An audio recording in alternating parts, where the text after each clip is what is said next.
All right, hello everyone. This is chapter 3. It'll be a lecture over chapter 3, which is all about human culture.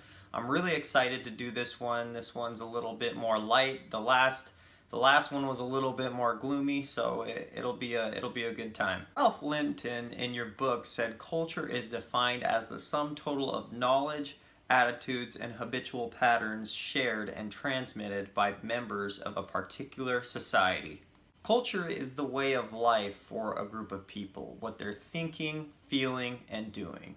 American culture is actually a little harder to pinpoint since we're the melting pot, so we have a lot of cultures mixed into our own. But one of the things I love about American culture is, of course, the sports. Now absolutely love our sports, and NFL games. They're kind of like church services in a way. They bring people together. The stadium is the synagogue. The prayer is the cheers and the praying to God that their team wins. Sorry, not trying to be blasphemous, but that actually is what it reminds me of. That's just one aspect of American culture, though. There are many. And one thing you have to ask yourself is, though, are certain cultures better than other cultures? It's a good question. So, one of the things I want to cover, and there's going to be three main things that we cover in the chapter, but you guys should probably read the whole chapter, but three main things, and the first one is cultural relativism.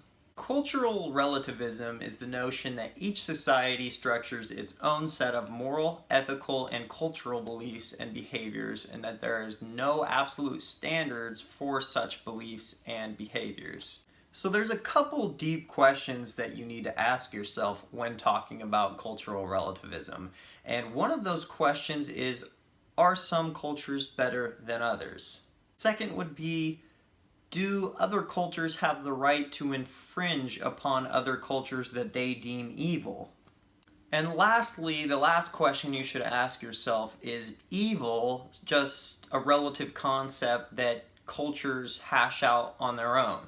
These are all great questions that actually aren't as easily answered as you might think. For instance, if you didn't know, right now China is actually kidnapping Muslims, shaving their heads, and taking them to concentration camps like it's 1942 again.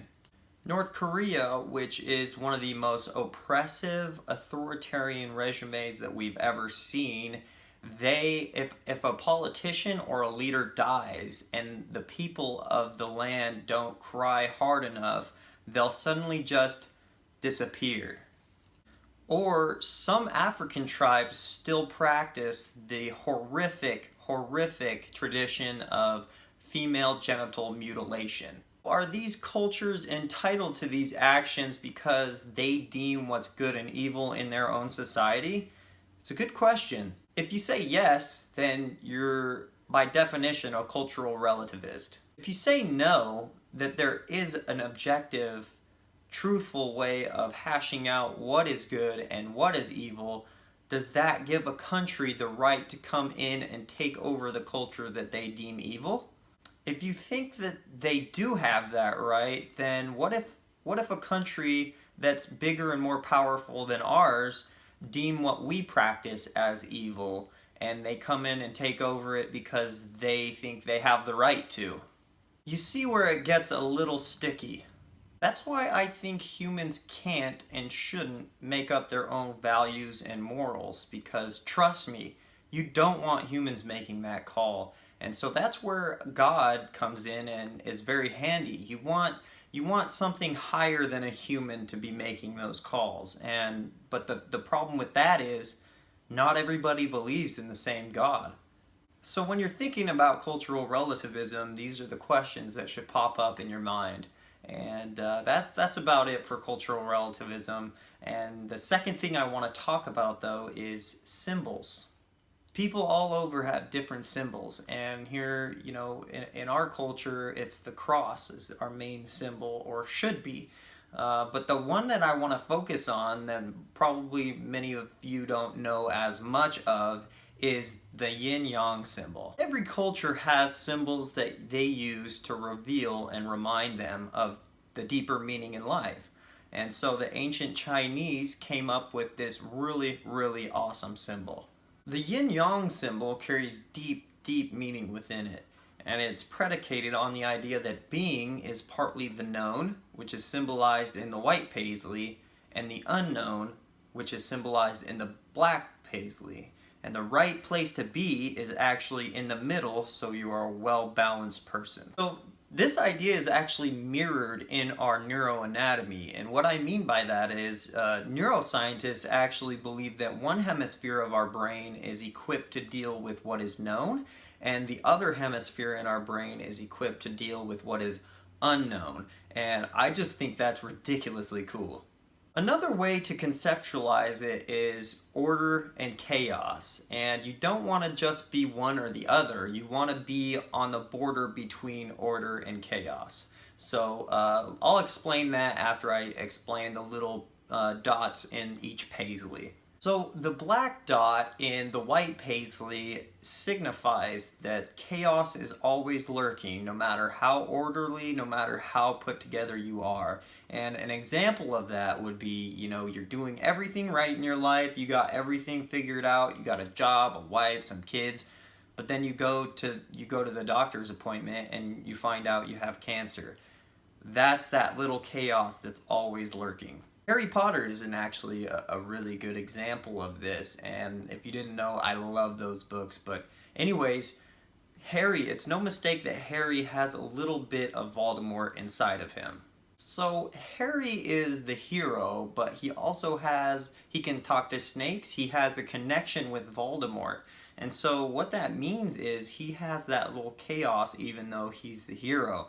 And so he has that little darkness about him even though he's fighting the darkness. So you actually need that darkness if you're going to be able to contend with the darkness. And so if he didn't have that element to him, there would be nothing to him. There would be no story. It would just be he would do all the right things all the time, and there would be absolutely nothing to him.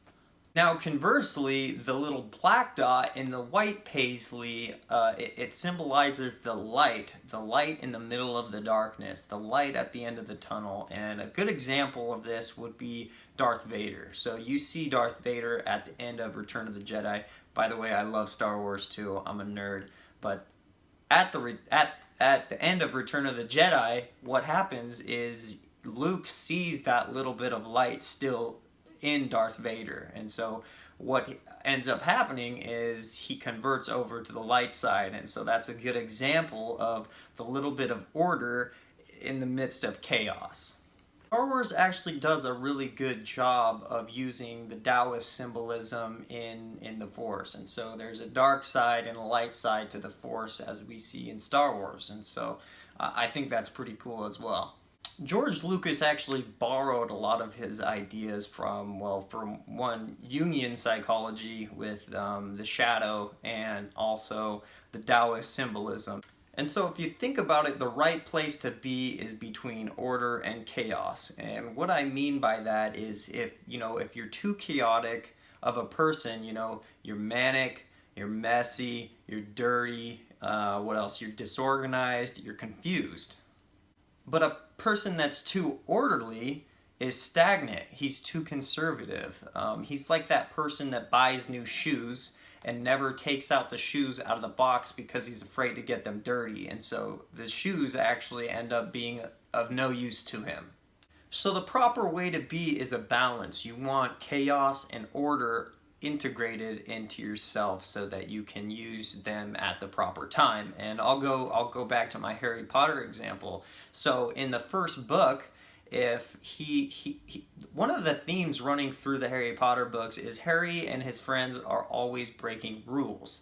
And one of the things that he does in the first book is if he was too orderly, let's say, and he just listened to orders and let's say he just went with his classmates, he would have never saved Hermione from the troll.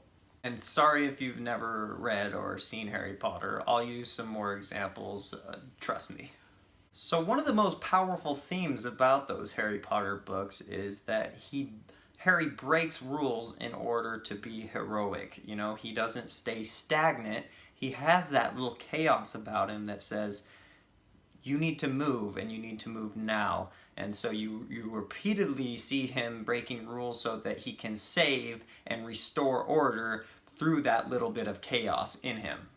So you want one foot in order and you want one foot in chaos, and every hero in every story needs that dichotomous mindset, because if they don't contend with the darkness, then they don't learn anything. And so if let's say they're continually on the border of those two things. So ladies, I'll give you a real life example. You know, you don't want a man that's just nice. Let's say your husband or your boyfriend, he's just the nicest guy. He's kind of naive. He's happy-go-lucky. He's happy all the time, let's say. You don't want that. You want a man that isn't afraid to get his hands dirty at the right time. And what I mean by that is, you know, if a burglar comes into your house, you want someone that could protect you and be a monster when the situation calls for it. Otherwise, your stuff gets stolen and you might end up dead. Now, we actually see this going on in our political landscape as we speak. What I mean by that is, you know, the people on the right say, give us the wall, give us borders. And, you know, the more left liberal types will say, we want free flow. We don't want borders. You know, information can't flow if there are borders. Now, each side actually has a point. You don't want to keep your country closed to the point where nobody can get in, because then, you know, you don't learn anything. For one, you don't have any diversity, and you also keep out the people that could potentially help your community. So conversely, you don't want free flow of illegal aliens to be coming in whenever they want. For one, you wouldn't have a country if you had no borders, and two, the you know, illegal aliens coming in could be MS-13 gangs that could wreak havoc on our society. And so you have a duty to protect the people that are already in the society. So what's the answer? Well, it lies somewhere between both sides, and that's the middle ground, and that's what it means to be balanced. And so that's what the dualism and the Taoist symbol mean. So this dualism is actually echoed in most things. So the ancient Chinese thinkers, they saw that there was a paradoxical interdependence in everything that appeared to be opposites. So you have light, darkness, day, night, hero, villain, summer, winter, fire, water, sun, moon, heaven, hell, Jesus, Lucifer. Taoism teaches that there's power in the universe, and it's higher and deeper than any other force in the universe, and so they call this the Tao, and so it actually means the way. This is the way. Sorry, another Star Wars reference. And everything has this side of the yin and the yang, and so that's kind of what it means, that one cannot function without the other.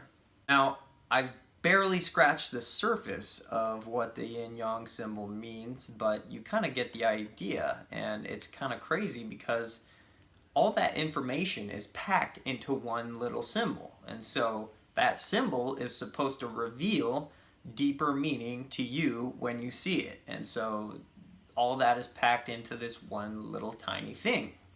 So cultures all around the world have these little symbols that reveal a deeper meaning to life, and you know, every culture's got some, and so it's just kind of an interesting phenomenon between cultures.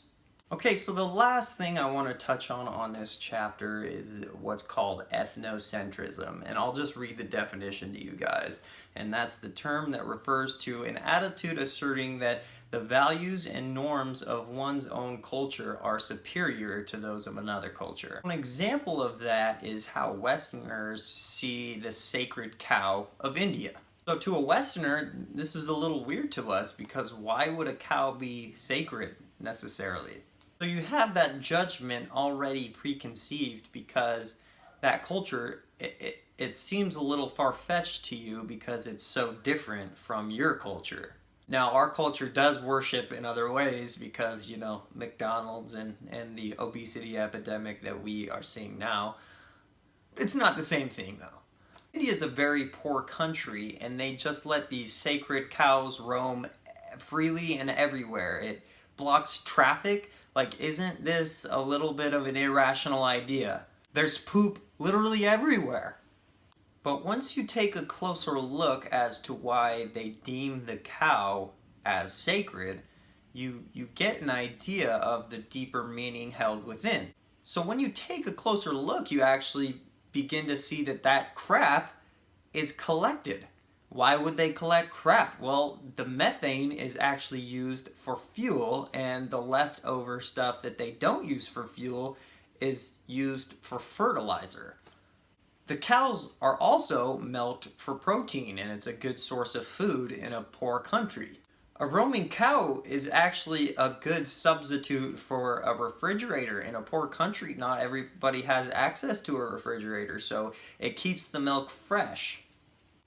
The dairy is also used to make cheese, which is also another good source of nutrition. So the cow is actually a symbol of the people living in common, and it's respected by all people, even though the cow may not be yours to own. So really, it's an agent of social integration and the taking seriously of the needs of one another. It's supposed to symbolize that. And so by respecting the animal, you're actually respecting other human beings. And in these mechanisms of social integration, the cow not only symbolizes the spiritual side of taking care of your fellow man, but it also takes care of the needs physically of people by providing nutrition and other things like that. So by understanding another culture and how it functions, we get a root in understanding about how other cultures operate, and we get a new understanding of ourselves. To end, I would just like to say to you guys, my students, if you ever have a chance to travel to other cultures or go on an adventure, I'd say do it. Don't look back. I've been to Thailand, I've been to Africa, I've been to Europe, Asia.